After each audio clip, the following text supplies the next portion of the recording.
सरकार, माझी तुमच्याकडे एवढीच विनंती आहे, आमच्या सोयाबीनला भाव नाही का हो?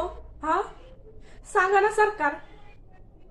आम्ही मर काम करायचे शेतामध्ये, अरे आमच्या सोयाबीनला पिकच नाही. काय व पटतंय का तुम्हाला? आम्हाला मरणाची वेळ आलीत मग. हा, काही लोक फाशी घ्यायले, माझा नवरा फाशी घेत होता. हा, मै सरकारला एवढीच विनंती आहे, सोयाबीनचा भाव वाढायला पाहिजे. हा, शेतकरी फक्त सोयाबीनचा भाव कमी करायला नाहीये, ह्या सिटी मध्ये, त्या मालामध्ये फालामध्ये गेले तिथे मरणाचे भाव आहेत. हा, आमच्या शेतकऱ्याला भाव नाही का?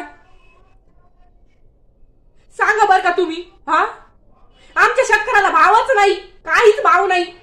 शेतकरी दिलदार माणूस आहे, आमच्या सारखं माणसंच नाही कोणी.